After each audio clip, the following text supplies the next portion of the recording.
Ons lees in 1 Samuel 15 van 'n tragiese verhaal van 'n man, 'n koning, 'n gesalfde wat deur God self gesalf is.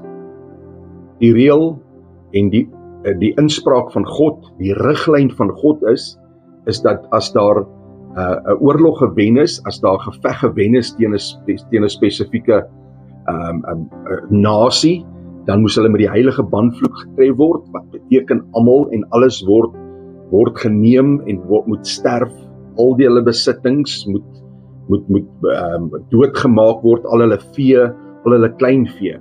En Saul wen die Amalekiete, en weet jy wat, hy vat al die vetgemaakte kalwe, al die vetgemaakte skape, en hy hou dit.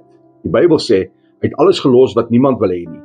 En hy het gedink by homself, en hy het in sy gedagtes geredeneer, dit sal goed wees om dan hierdie vetgemaakte vee vir God te offer. Kom ons sit een kant toe dit wat God van my verwag, wat die riglyn is, wat sy bevel is, en ons sit dit een kant toe. En as gevolg daarvan praat God met Samuel in hierdie hoofstuk, en hy sê, ek is jammer, ek het Saul koning gemaak, ek is so jammer, ek het hom gebless, so jammer, ek het hom gesalf as koning, want hy luister nie na my nie, hy volg nie my riglyne nie. En weet jy wat, Samuel konfronteer vir Saul, en hy sê, maar hy het dit net gedoen om God te loof en te prys, en terwyl hy nog besig is om God te loof en te prys vir hierdie oorwinning, sê Samuel vir my, wat se geblaar hoor ek en gebulk van vee hoor ek. En Samuel sê vir Saul die volgende, hy sê vir hom, gehoorsaamheid is baie beter as offerande. En hoeveel keer is ek en jy nie besig om goed te doen wat buite God se wil is, buitekant sy riglyne is, en dit lyk so goed, ons intent is so goed, maar dit is reg teen God se riglyne en sy beginsels, want dit wys wat ons hart is. Ons wil graag goed doen wat mense sien, en wat God probeer beïndruk, maar eintlik soek God net ons hart. En luister wat sê die Godspraak in Jeremia 29 vers 13, ek lees dit vir die Amplified, then you will seek me, inquire for, and require me as a vital necessity, and find me when you search for me with all your heart.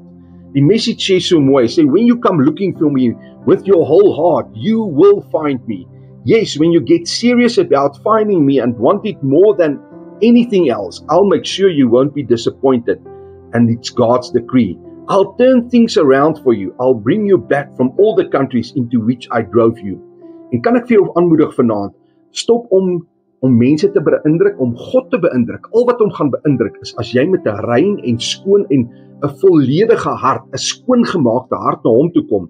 En weet jy, sy belofte sê, hy gaan vir jou die dinge omdraai. Hy gaan jou situasie vir jou omdraai. Hy gaan vir jou gee wat jou hart begeer, as jy na hom soek met jou hele hart en siel en verstand. Want dis wat hy soek. Hy soek nie werke nie. Hy word nie beïndruk nie. Hy word beïndruk deur iemand wat sy hart uitstort vir God en sy hele lewe vir hom gee vanaand. En dan sal sy belofte tot waarheid kom, dat hy vir jou dinge gaan omdraai, sodat mense sal verbaas staan.